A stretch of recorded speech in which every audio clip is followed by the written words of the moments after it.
Good evening and welcome to Nationwide, today on the network service of the NTA. I'm Ayodeji Makinde. Thanks for joining. Former chairman of the defunct Pension Reform Task Team, Abdulrasheed Maina, fainted on Thursday during the resumption of his trial before the Federal High Court, Abuja, for alleged money laundering and theft of about 2 billion naira pension funds. His defense counsel Anayo Adibe was making a submission before the court when Maina's fall drew attention to the dock. Olabode Arewa has more. The trial of Abdulrasheed Maina was ongoing, with his counsel informing the court that he was yet to be furnished with the processes related to the case when the defendant slumped. He was immediately attended to by officials of the Nigerian Correctional Service, while the presiding judge, Justice Okonabang, adjourned the proceedings. Maina had been in correctional custody following his extradition from Nigeria Republic on December 4, 2020. Meanwhile, trial of the convener of Revolution Now protests, Omoyele Sowore, has been stalled at the Federal High Court Abuja due to the absence of the trial judge, Justice Ijoma Ojoku. Sowore and his co-defendant, Olawale Bakare, were already in the courtroom before the registrar informed the parties that the judge was indisposed. The two defendants are facing a 2-count charge of conspiracy and treasonable felony proffered against them by the federal government. The case has been adjourned to Friday, December 11, 2020 for continuation. In Abuja, Olabode Arewa, NTA News. The organized labor says states which have not been contributing to the retirement savings of workers should not be allowed to borrow from it for any purpose. This is in reaction to plans by government to take 10 trillion naira out of PENCOM to finance some projects. NLC President Ayuba Wabba stated these in Abuja during the National Executive Council meeting of Medical and Health Workers Union of Nigeria, while assuring workers in both public and private sector not to panic over the safety of their retirement savings. When we are discussing the issue of minimum wage today, I am aware that more than 18 states are yet to implement. And these are the same people saying that they want to now borrow our pension money. In fact, not less than 5% of the states have keyed into the contributory pension. Yet they want to borrow the money. Both of the money is federal government workers and private sector workers. So how do you want to borrow from where you have not sold? It's not free money. On the issues of the payment of outstanding COVID-19 hazard allowance to some members of medical and health workers, the president of the union looks forward to considerations for those affected. And so it's a way of provoking our people into taking actions that we are reluctant to take. Senate has appealed to President Muhammadu Buhari to reverse his decision of removing Dr. Nasir Argungu as Director General of the National Directorate of Employment. The motion by Senator Ibrahim Hadeja observed that although the President has the exclusive right of appointment and removal of appointees, he should reinstate Dr. Argungu so as to ensure smooth prosecution of public works, which has been delayed for 4 months. The legislators reiterated the National Assembly's support for the program and advised against derailing its intendment. Senate has urged the Independent National Electoral Commission to comply with the court order that the Abraka State constituency from the present Ethiopia East local government area be restored. Deputy President of the Senate, Ove Omoagege, moved the motion. Following the directive of President Muhammadu Buhari, the Minister of State, Labour and Employment, Festus Keyamo, has appointed Malam Abubakar Nuhu Fikbu as Acting Director General of National Directorate for Employment.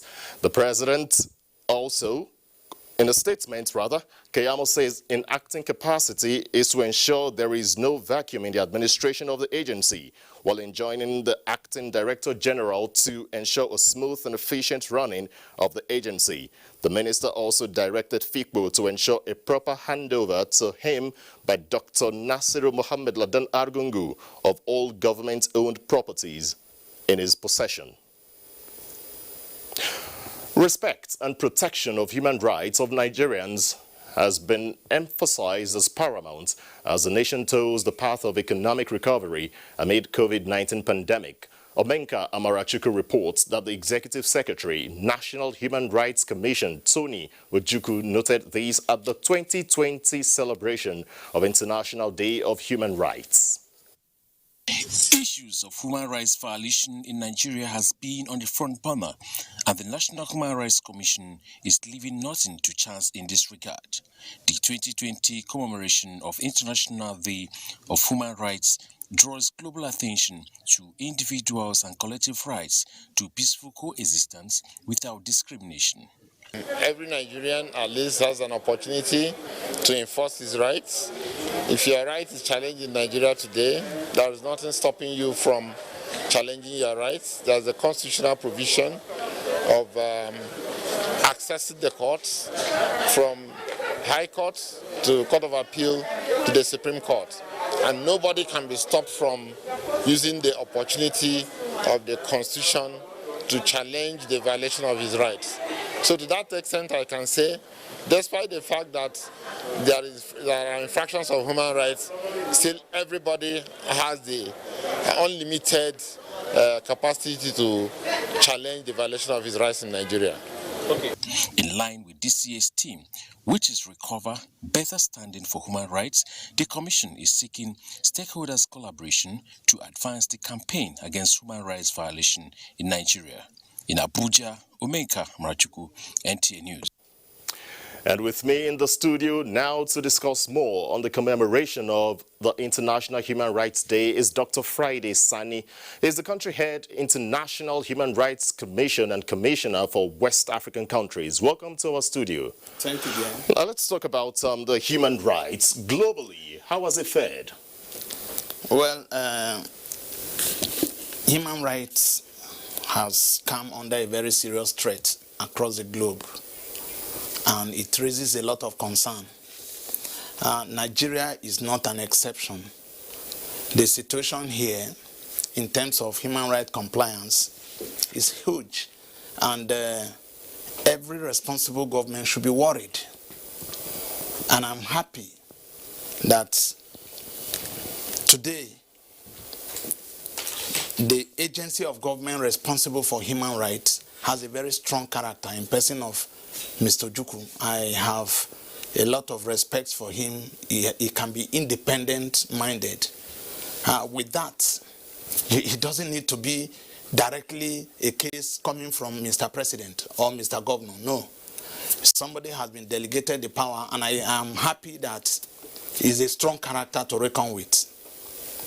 And he has an independent mind. So that gives hope for a new Nigeria with full respect for human rights. Now that you have talked about a new Nigeria, as a country rep for your own country, what would you consider as the challenges in upholding human rights in Nigeria? Well, I think the major problem we have is the kind of people that are appointed into political offices. Public offices are not meant to punish opponents. Rather, public offices are meant to bring succor to the last people at the grassroots and those at the lower level. This is exactly what it is meant for. Unfortunately, we are here in a country where those who have opportunity to be in the public service will begin to use it against political opponents. That is exactly what is leading to human rights violations in Nigeria. And not necessarily Mr. President as it is being traced to. Now, tell me something extra. COVID-19 lockdown presented a lot of cases of human rights abuses in the country. Now, how is the organization coping with it? And what collaboration are on to reduce such cases? Well, even before I came to this studio, we have just signed an MOU with the Foundation for Criminal Justice Group These are a group of young lawyers in their thousands who are all out to ensure implementation of the criminal justice system. You know, this criminal justice system is just a matter of international standard. I mean, pursuing a policy or a law that is in tandem with international best practice, that a man should not be detained beyond 48 hours without being taken to the court of law. You know, so these are major issues that leads to abuses of human rights, where the police has powers to arrest, the civil defense can arrest, the DSS can arrest, but the law says in the criminal justice system, the law says that a man should not be detained beyond 48 hours. So these particular groups approached the International Human Rights Commission and haven't considered what today is meant for and where we are in human rights compliance in Nigeria and African countries. We decided to go for fundamentals, not sensational preaching of human rights compliance on the tips of our lips alone. I mean, and today we have succeeded signing that law, that particular MOU into law. And from today, it is expected that this particular group who has all it takes to fight for human rights will now collaborate with us at the level of the international community, will expose more and more of violations so as to reawaken the minds of government for compliance. Now, you've talked about international and, of course, the federal government. What has been done to tackle the issue of human rights abuses at the grassroots level? We have been able to establish a new relationship with the International Criminal Court. All right. Because we have observed that our municipal law seems not working as it ought to be. But by the grace of God, the International Criminal Court has appointed the Secretary General of International Human Rights Commission at the level of the World Headquarters as an arbitration judge with the International Criminal Court. That makes it more easier for us to have the ears of the International Criminal Court. So what we do at the moment is to compile reports of violations of human rights at the grassroots. Particularly grassroots you mentioned are those who do not have the muscles to withstand. They don't even have the strength to be able to report a matter to the police station, not to talk of picking a lawyer to represent them. Dr. Friday Sani, you're the country head of the International Human Rights Commission. We'd like to appreciate you for coming on Nationwide. Thank you so very much. Let's move on the news and tell you that the United Nations High Commissioner for Refugees has commended the federal government for its commitment towards the implementation of the Global Compact on Refugees. This was during the stakeholders meeting organized by the Ministry of Humanitarian Affairs, Disaster Management and Social Development in collaboration with the UN Refugee Agency and the National Commission for Refugees, Migrants and Internally Displaced Persons in Abuja. Ruth Aguele reports. Conflicts around the world have turned many to refugees as they seek asylum in different parts of the world. Nigeria is not left out in this global norm. To change the narrative, this stakeholders meeting is a demonstration towards achieving the implementation of the Global Compact on Refugee, which is designed to provide sustainable and efficient response to address the root causes of displacement in the country. Provides a veritable platform to prepare for an enhanced awareness of the GCR and ensuring a common understanding and operationalization of its core elements among key actors in Nigeria. It should be recalled that Nigeria faces complex humanitarian challenges, but despite this has been a generous host country to refugees and asylum seekers for decades and has provided a safe haven and access to essential life-saving basic services. We should first look into the possibility of supporting Nigerians who are now currently taking refuge in other countries, who have been agitating for return for a long time. If you go to the IDP camps, you cannot but manage to fight with tears because of the condition we see these people. I wish to assure you that the government of President Muhammadu Buhari, through my ministry's supervision, will continue to ensure legal, policy and institutional frameworks are strengthened to ensure full implementation of the GCR, provide all the needed support in government social protection programs that aim to address major underlying causes of displacement. The objectives of the Global Compact is to ease pressure on host countries, enhance refugee self-reliance, and support conditions in countries for the return of refugees and displaced persons in safety and dignity. In Abuja, Ruth Aguala, NTA News. And for more reports on Nationwide, let's join Dotun in Lagos. Hello, Dotun.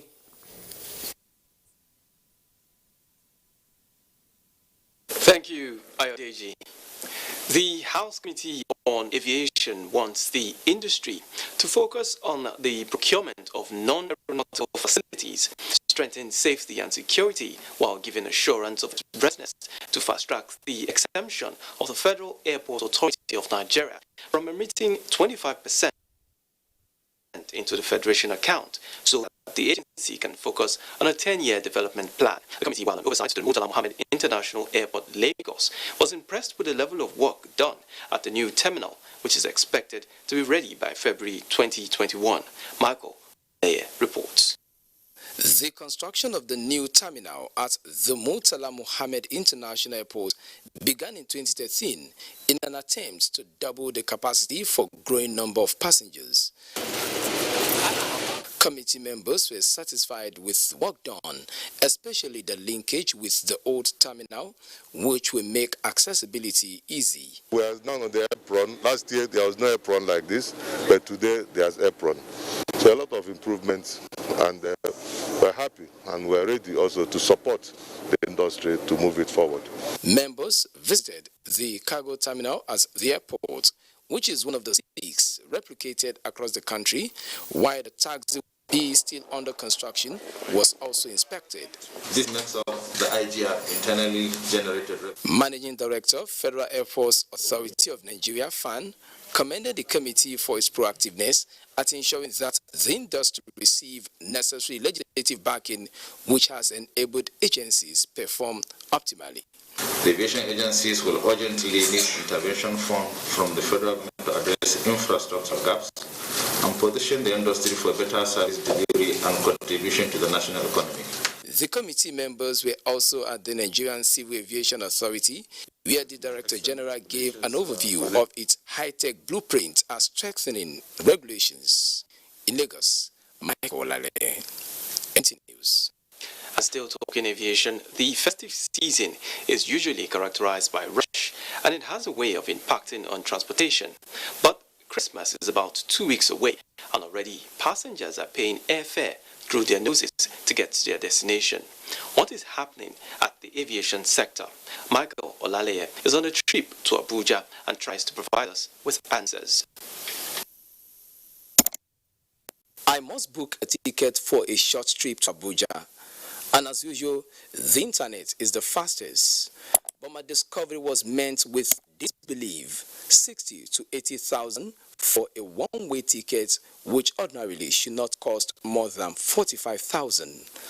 In the era of fake news and hacking of websites, the counter is the best bet. And while making my inquiry, I ran into Shola Labi, who is obviously furious. I don't expect a 100% hike. I do not expect that. At least some reasonable, maybe 30 to 40, 50% marks. From a more practical perspective, the COVID-19 pandemic has dealt a huge blow on the industry, with the cost of operations way more than income. To compound the situation, there is a reduction in the number of trips for each airline in adherence to the protocol. But from a more realistic point of view, do all these warranty a 100% hike? But I think largely is pushed by the demand. We have a lot of people chasing very few craft, so what do you expect? Experts say a hike in airfare is long overdue, simply because aside workers' salaries and ticket sales, other expenses are denominated in dollars. In 1989, 1990, air ticket to Port Harcourt and virtually everywhere up to Kaduna in this country was 3,800. Which means that time they were flying at $100 to anywhere in this country. Minimum. How much? Before yesterday or today, when they said they are flying at 25,000. How much were they getting to Abuja? 30,000, 25,000. Abi? Yes. Less than $100. How do you make profit? One is open a special window for the airlines and to access the foreign exchange, which is much lower than the prevailing black market rate. Also, I think it is time for the agencies and other service providers, especially those owned by government, to begin to work out waivers, subsidies, and reduction in charges. Just like others with no option, I must make the trip because air transportation remains the safest and fastest. In Lagos, Michael Olale, NTA News.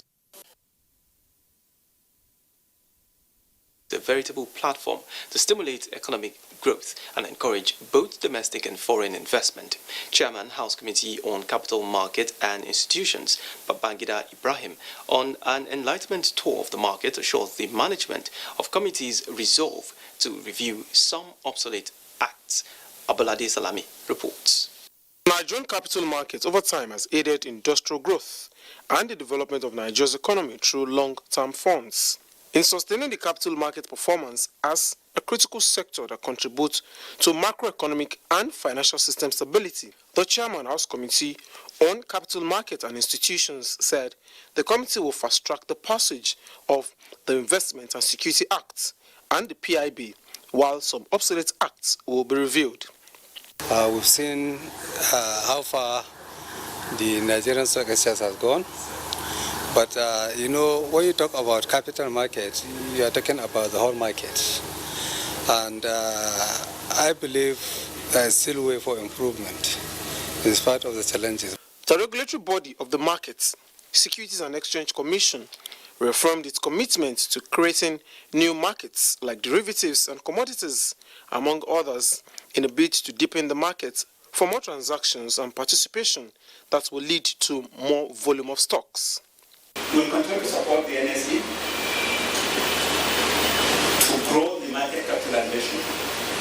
We will continue to support the NSE to reduce the incidence of issuers delisting from the NSE. The market has always been supporting the growth of the country, and you will see it in the correlation between those two graphs. They submitted that advancing the Nigerian capital market is the collective goal of all key stakeholders. In Lagos, Abolade Salami, NTA News. Let's now take a breather. The news continues after this break.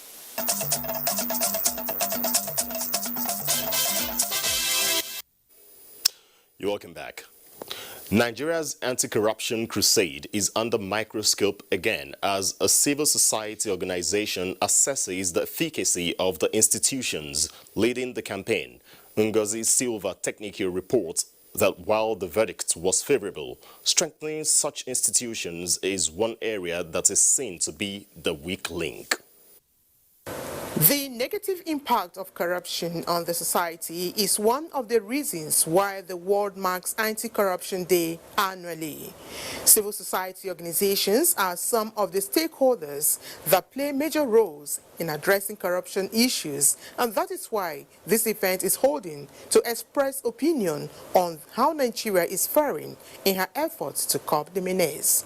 The display of monumental arrogance bordering on corruption and insecurity in Nigeria should not only be condemned, but should be investigated by relevant anti-corruption agencies. The National Assembly and all other relevant stakeholders, should actually, continue to play a role.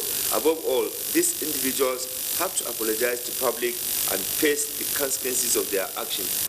Apart from seeking the establishment of anti-corruption institutions at all levels of government, the CSO advocates a strong political will and commitment on the side of the leaders and the led to ensure that Nigeria attains its pride of place in the polity of nations. In Abuja, Ngozi Silva Technical, NTA News. Potential investors in Nigeria's information and communication technology sector now have a golden opportunity to do business in the country without hesitation. The Minister of Communications and Digital Economy, Issa Pantami, while wooing investors at the sidelines of GTEX 2020 holding in Dubai, says Gains abound from investing in the country. ICT correspondent Joseph Johnson reports. A green hall bringing together the green and white flag nationalists for the African Investment Forum. Nigeria's Minister of Communications and Digital Economy paints a picture to ICT prospective investors. Pictures of what he calls golden opportunities and why Nigeria stands tall in Africa as a lucrative choice for ICT investments. Nigeria is the strategic gateway for investment in Africa. When you invest in Nigeria, then technically you have invested in Africa. Last year, Nigeria attracted 51% of the total venture capital flows to Africa, which is the largest in the continent. An invitation many here believe is worth accepting, as the impact of the sector on the nation's GDP in the second quarter of 2020 itself is a clear testament to the fact that Nigeria is open for IT business.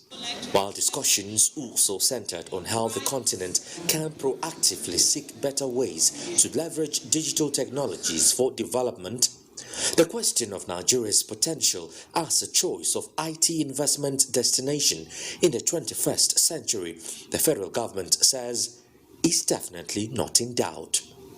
From the World Trade Center in Dubai, Joseph Johnson, NTA News. Incidences of liquefied petroleum gas explosions leading to casualty and loss of property is a source of concern to the House of Representatives at plenary this Thursday, following a motion from Representative Benjamin Kalu. The House urged the Standards Organization of Nigeria, the Department of Petroleum Resources, the National Orientation Agency and marketers to scale up on regulation and sensitization campaigns on the safe use of gas cylinders. It resolved to investigate causes of the explosions towards finding permanent solution. The need to check cases of security breaches at the game reserve in Toro local government area of Bauchi State, raised by Representative Mudda Umar, was adopted. A bill seeking to amend tax laws in Nigeria to make provisions in connection with financial management and public revenue passed second reading. Now, Rivers State's panel of inquiry sits. Details with Jenny in our Port Harcourt Center.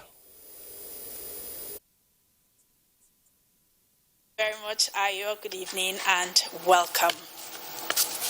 9 cases of alleged detention, torture, and rights abuses perpetrated by the Special Anti-Robbery Squad says were adjudicated upon by the 7-man judicial panel of inquiry headed by Justice Chukwuneye Uriri on the 10th day of sitting in Port Harcourt. Ijomo Gweke reports.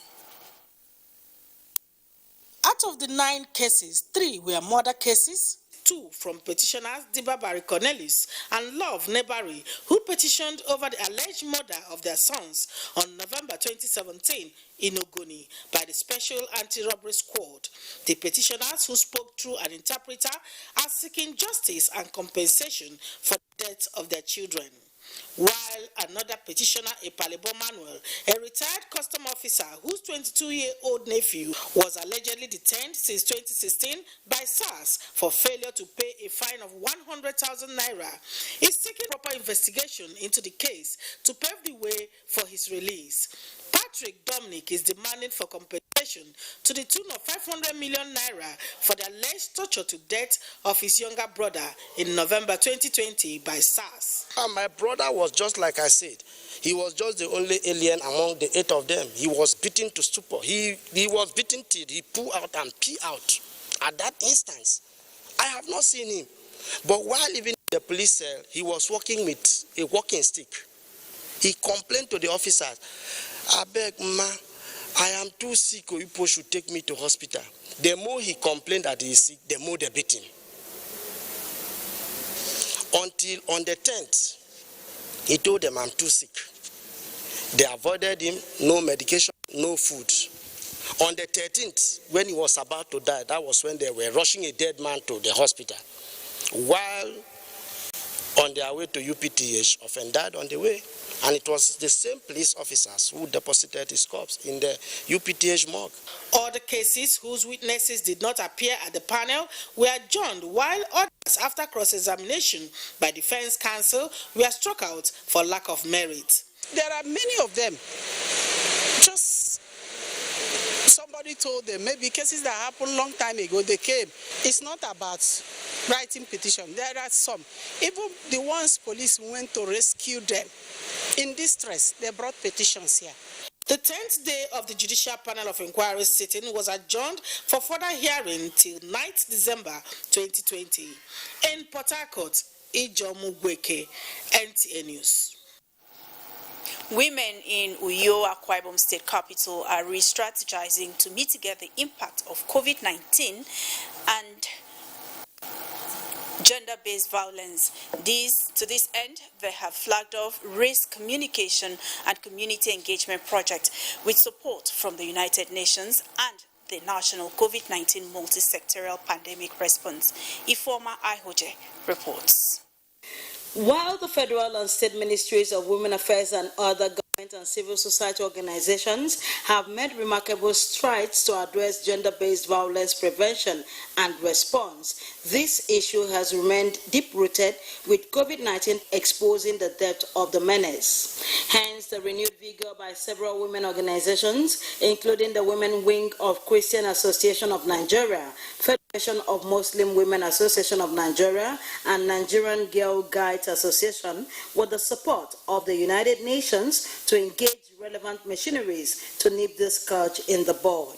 This project envision a situation where women who are most vulnerable are able to take decisions that will affect their life and their children. As the Christian mothers will continue to preach, tell the world that we are against it and this violence must stop.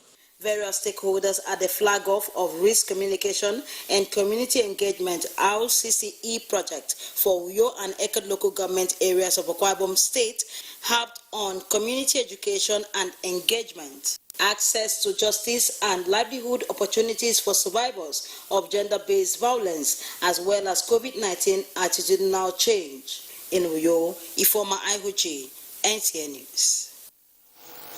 And that's it from here. Ayo is back to you in Abuja. Thanks, Jenny. Moving on now, propelled by the challenge caused by COVID-19 and the drive to uplift the institution classroom standard, University of Abuja has introduced virtual classroom system where lectures can take place, reducing physical student-lecturer engagement. During a media briefing in Abuja, the Vice-Chancellor of the university, Professor Abdurrashid Na'Allah, gave an overview of some new milestone achieved in recent time, where close to 5,000 part-time students are currently receiving lectures through virtual by non-ASU lecturers.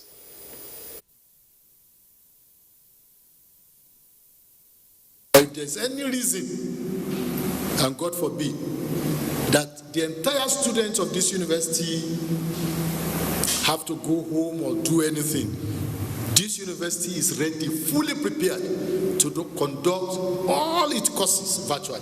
We are developing a policy in which every academic staff will teach at least one of its courses virtually. We want to show example so that we will mobilize all other universities to follow. The university also said it has signed and made ready for collection all certificates that might not have been received by graduates due to one reason or the other from 1995 to 2015. This is in addition to the creation of mass communications, environmental science and pharmacy faculties from next year. The staff of the university are also warned to desist from truancy and indolence. Chief of the Air Staff, Air Marshal Sadiq Baba Abubakar, says the most important resources of the service is the personnel. Hence, their welfare will continue to get prime consideration. He said this at the inauguration of 3 blocks of newly renovated accommodation in the Air Force Base, Makudi. Husseini Mohammed Isa reports. The 36 semi-detached one-bedroom flats were fully renovated by the Nigerian Air Force as part of infrastructural renewal drive embarked upon by the Chief of the Air Staff, Air Marshal Sadiq Baba Abubakar. The idea is to give befitting accommodation to the personnel of the service to ensure their stability and make them better ready for the exigencies of their official duties. Chief of the Air Staff, Air Marshal Sadiq Baba Abubakar, represented by the Chief of Logistics, Nigerian Air Force Headquarters, Air Vice Marshal Muhammad Aminu Yakubu, said welfare of personnel is key in boosting the morale of the officers and that the service will not relent in improving their well-being.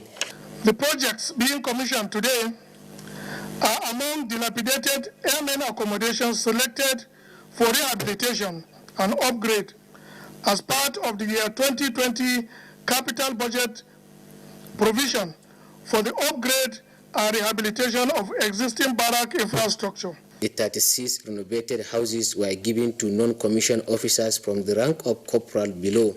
This is not the only renovated site in the base, as about 2 others have also been fully renovated. And in the words of the Chief of the Air Staff, over 1,000 similar projects are either being completed or undergoing renovation across the country. From the Air Force Base Makurdi, I am Hussein Mohamed Isa, NTA News. The Inspector General of Police, Mohammed Adamu, on morale boost visits to Anambra State, says given the economic losses and social disorder caused by the NSAS protests, the Nigeria Police Force will guard against the reoccurrence of such protests in the country. Udo Okoronkwo-Chukwu reports that the IGP promised good working condition and financial support for affected families of the deceased officers affected in the State Police Command. Nigeria police was badly affected during the NSAS protests, with many casualties and formations destroyed in parts of the country. In a bid to regain the confidence of the public and encourage police personnel to resume their statutory duties, the Inspector General of Police has been on a nationwide tour to personally see the level of carnage in states. He visited the Anambra State Police Command, where he was received by the Assistant Inspector General of Police, Zone 13, Damala Mohammed, and the Commissioner of Police, John Abang. The IGP gave the assurance that the nation will not experience another violent protest. Anybody that wishes to come out, or group of people that wish to come out and protest peacefully, they are free to do that and they'll be protected. Also, the IGP informed expectant personnel that government has enacted the Police Trust Fund to take care of logistics, capacity building, health insurance, and welfare of the police. The Commissioner of Police said the state lost 4 personnel with 15 injured, 12 formations and divisions were burnt, while 7 were vandalized, 2 armored personnel carriers were damaged, and 27 police vehicles destroyed. We are signed for this job and we must do it. The IGP commended the Anambra State Police personnel for their restraint during the NSAS crisis. In Oka, Udo Okoronkwo-Chukwu, NTA News. 16 inmates from Suleja Correctional Center regains freedom following intervention of the Nigerian Army Officers' Wives Association, NAOA. Defense correspondent Ismail Musa has details of NAOA's intervention. Following the payment of the stipulated fines by the Nigerian Army Officers' Wives Association, NAOA, 16 inmates at the Suleja Correctional Center, comprising 10 males and 6 females, who were serving jail terms with option of fine, regained their freedom. As women, you know, we are caretakers, we are caregivers, we are lovers. We always want our women, not even women alone, to be out of the prison. In life, we always make mistakes, and that when we do that, we correct them. So our aim, our sole aim, is to go there and then free some of them. The group also provided flight ticket for 1 foreign female inmate and presented food items for the upkeep of the center. This very noble organization, NAOA, with their usual charitable efforts, they have assisted our female inmates with their fines paid. 2 solar-powered boreholes were also constructed for the Mambila Barracks extension, all part of activities marking the year 2020 Chief of Army Staff Conference. In Abuja, Ismail Musa, NTA News. A proposed draft for a national action plan for youth, peace and security is currently being worked upon by relevant MDAs and stakeholders to promote the cause of youth in Nigeria. Elizabeth Omorui reports that the draft, which is hinged on 5 pillars, namely participation, education, protection, prevention of conflict and partnership, is designed to facilitate 30% inclusion of Nigerian youth in governance. UN Security Council unanimously adopted Resolution 2250 on youth, peace and security, recognizing that young people play important and positive roles in the maintenance and promotion of international peace and security. Young people need to be mobilized nationally to own the action plan and let it be a working document. Accommodating youth in peace-building process, they say, will go a long way in winning the war against insurgency, banditry, and terrorism. Time now to head to Sokoto, where Nura is standing by with some reports. Thank you, Ayo, and welcome to Sokoto. Federal government under the Special Projects Unit has provided more than 20 motorized boreholes, 14 transformers, blocks of classrooms, and street lights to communities across the 3 senatorial districts in Sokoto State. The projects were executed under the 2018-2019 Special Projects of Federal Ministry of Works and Housing. Sheikh Muhammad Dati reports that officials of the ministry during an inspection visit urged the benefiting communities to guard the projects against vandalization. The report.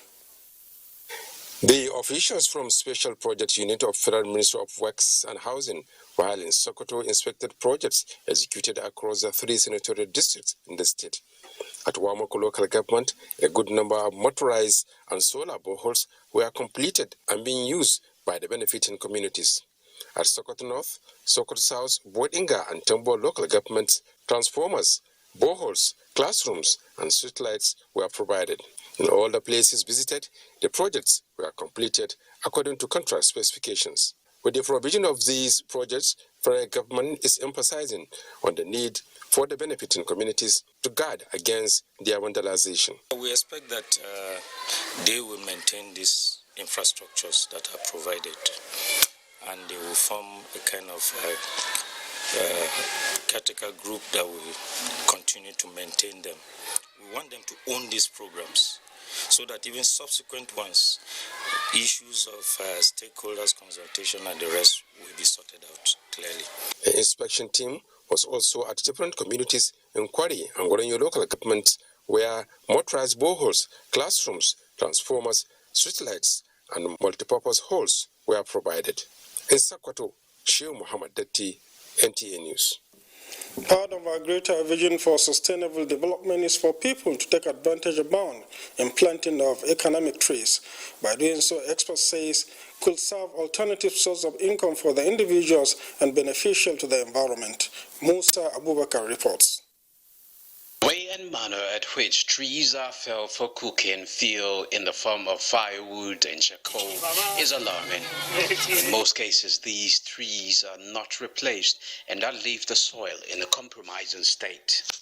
Little wonder some states in Nigeria are designated as desertification frontline states due to unprecedented scale of deforestation by man.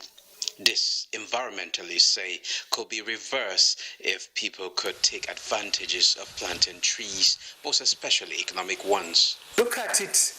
There are so many important trees around us that gives us a lot of beauty, aesthetics. They also give us the screen noise pollution, the screen air pollution. And if it is these trees that we are cutting to convert for fuel wood, we are also creating deterioration to the environment. Fruits like these are gotten from economic trees, and they tend to be nutritious as well as keep. Osman Umaru, a fruit vendor, engaged. Trees are also used as herbs and biofuel amongst other essentials. Now we are battling with what we call global warming or climate change. As such, there is need for us to conserve and preserve these economic trees. There is tremendous opportunities in planting economic trees, which could empower many if explored. In Sokoto, I am Musa Abubakar, NTA News. We now take some messages. The news continues after the messages. Negligence and total disregard for road safety standards have been identified as some of the major causes of fatal road crashes, especially in border town areas. The sector commander, Federal Road Safety Corps, Ogun State Command, Ahmed Umar, disclosed this at the flag-off of the 2020 Ember Months campaign at Idiroko border units of the Corps. Anthony Gandonu reports. Research conducted by the Federal Road Safety Corps reveals that over 30% of vehicle drivers nationwide failed vision acuity tests, as this accounted for high number of carnages on Nigerian roads. To reduce these as well ensure the protection of lives and property of Nigerians on the highway, informed the 2020 Ember Months campaign flagged off by the Idiroko unit of the FRSC, Ogun Command, to further enlighten motorists, pedestrian and other notable players in the transport sector on the need to operate within minimum required safety standards. Because the months are associated with festivities, so many wedding ceremonies and occasions are pushed towards the end of the year. We also had the Christmas celebration, we had the New Year celebration, and so many other festivities. So this is characterized by high vehicular density on the roads. The event also witnessed the commissioning of a newly constructed quarter guard platform by the Idiroko Unit Command. Join me as we officially cut the tape to dedicate the newly constructed quarter guard for use of our men as the first point of call in welcoming notable visitors to the command. The theme of this year's Ember Months campaign is Drive Safe, Stay Safe. And it's that time now to join Bade Adeleye on Sports Updates.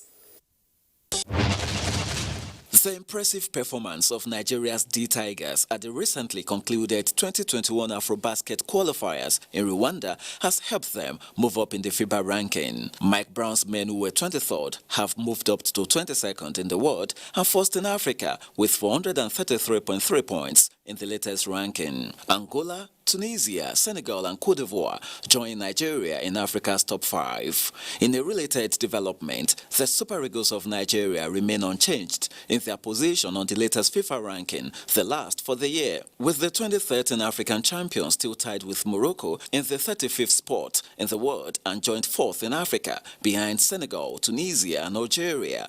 Belgium's Red Devils are still the best ranked team in the world, with the top 10 also unchanged. In another development, head coach of Nigeria's under-20 team, Ladan Boso, insists his team's inability to convert their chances cost them against Ghana on Wednesday. The Flying Eagles were beaten 1-0 by their bitter rivals as they ended their group campaign at the Wafu B Under-20 Championship in Benin Republic without a win, having drawn 1-0 with Cote d'Ivoire in their opener. Their second-round hopes now hang by a tiny thread as they await the result of the game between Ghana and Cote d'Ivoire. And sadly, the World Football Fraternity has been paying tribute to Paolo Rossi, the star of Italy's victorious 1982 World Cup campaign, who died on Wednesday at the age of 64. Rossi won 2 Serie A titles, a European Cup and a Coppa Italia during his playing career, but will be most fondly remembered for his 6 goals at the 1982 World Cup in Spain, where his exploits earned his team the enduring nickname Pablito.